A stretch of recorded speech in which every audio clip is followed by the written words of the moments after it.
Григорий Аркадьевич, сделайте лихаем, нет?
Дымова была очень популярная пьеса «Слушай, Израиль», которая, по-моему, прошла по всем российским сценам.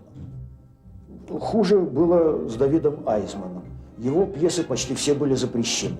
Его самая такая знаменитая пьеса «Терновый куст» была поставлена лишь в 1907 году в Тереокском театре и игралась всего лишь несколько раз.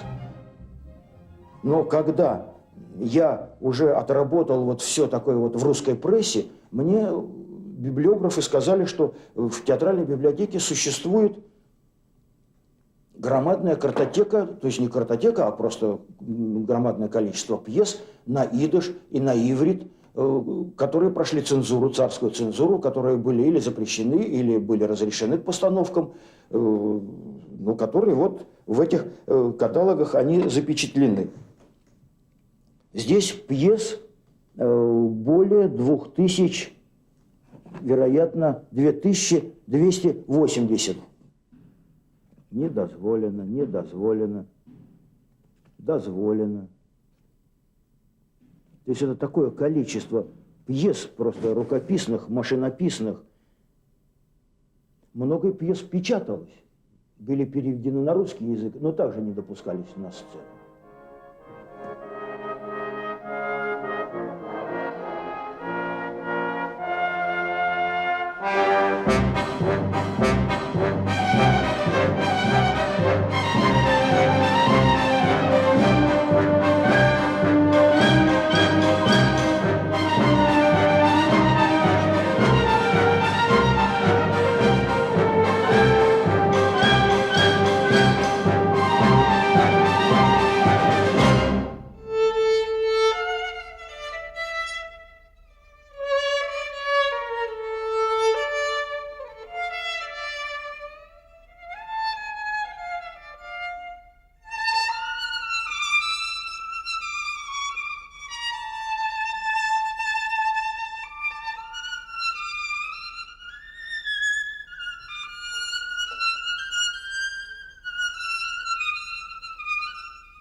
С тех пор, как создан Петербург, евреи появились в нем, как известно, и, в сущности говоря, с тех пор и постепенно начала возникать музыкальная жизнь. Сначала музыкальная жизнь синагогальная, это неизбежно, но это отдельная веточка музыкальной жизни, и не о ней мне хотелось бы сейчас говорить. Затем люди, которые приехали, им нужно было петь, танцевать, выходить замуж и умирать. И все это сопровождалось музыкой, потому что у евреев, да и, наверное, у всех народов, музыкой сопровождается вся жизнь, от колыбели до могилы и дальше. А что касается профессиональной музыкальной жизни евреев, то началась она где-то в конце XIX века. И, к слову сказать, началась она не без инициативы одного великого русского композитора и музыканта-педагога Николая Андреевича Римского-Корсакова, ученики которого, собственно говоря, и начали то, что потом получило название «Еврейская музыкальная школа».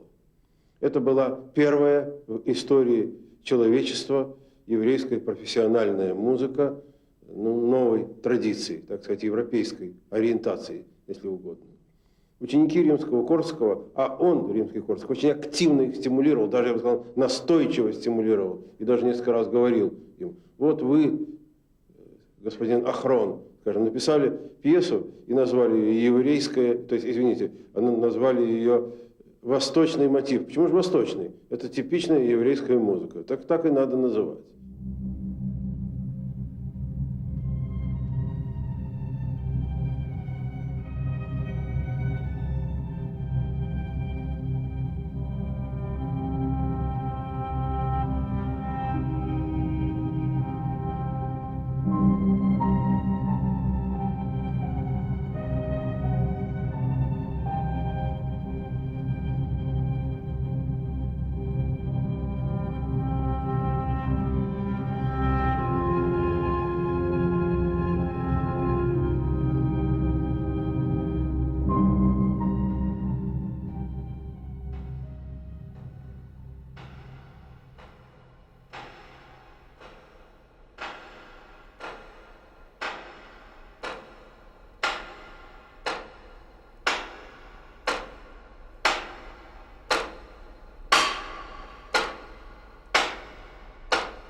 В 1911 году ездил собирать еврейский фольклор некий собиратель, который скрылся за псевдонимом Анский. Он выезжал на Волынь в 1911 году. Доска, которую я вам сейчас покажу, была найдена в печке жителям города Побратья. Город Побратья находится 50 километров от Винницы. Разбиралась печка в доме, и была найдена доска с еврейскими письменами. Когда ее очистили, мы прочли Шлейме Залман Рапопорт. Как известно, это имя и фамилия известного еврейского ученого и писателя Анского.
הגמרא אומרת ש40 יום לפני שהתינוק נוצר ברחם, יש הכרזה למעלה מי יתחתן עם מי.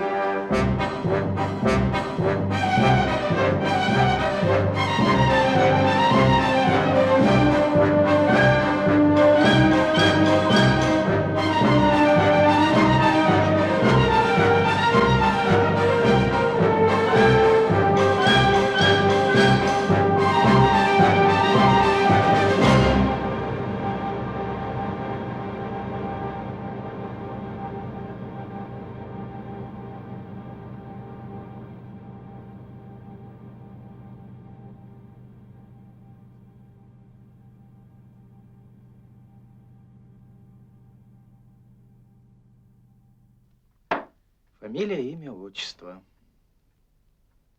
Карл Карл Генрихович. Генрихович. Маркс. Шутите, гражданин Зекельман? Ика, я не понимаю, чего вы хотите от меня? Ну, какой вред я принес вашей власти? Все, что у меня было, я отдал. У вас забрали. Я отдал без сопротивления. В чем моя вина? Ваш отец работал у меня в магазине. Вы учились и получили приличное образование. Да мой отец всю жизнь горбатился на вас. Ваш отец обворовал меня на 500 рублей. Что? И если бы тут сидеть ему во строге. А вы, между прочим, учились на деньги общины. Да вы как клоп всю жизнь сосали кровь из народа. Народа? Да народ не ходил в мой ювелирный магазин.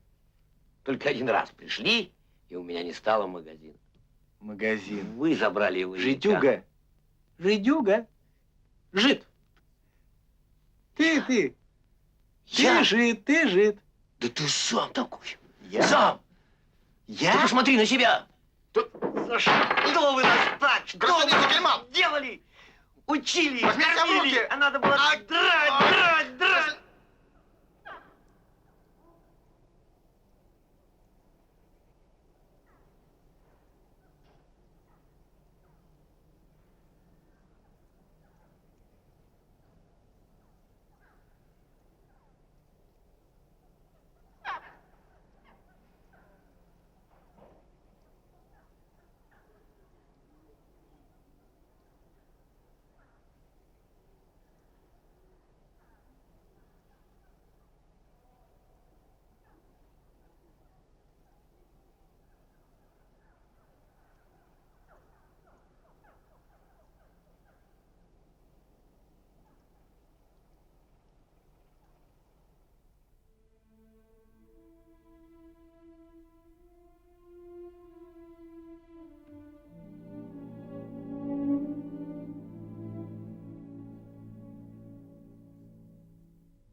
Як колгоспниця єврейська. Як звався когось? Їм я не знаю, як називати. Я вам бригадіри скажу. Вайнер, Мандель, Єревіцький, Войко. Єревіцький був бригадір, Вайнер був бригадір, Мандель був бригадір, а Олега я не помню. Тут я рабин. Такой рабин был. Он, говорят, крышу Майдана золото сдал в Америку на хранение. Вот, так его Америка тут славит.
Etwas unterlegen.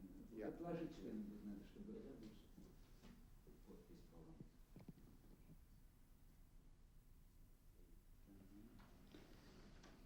Печать.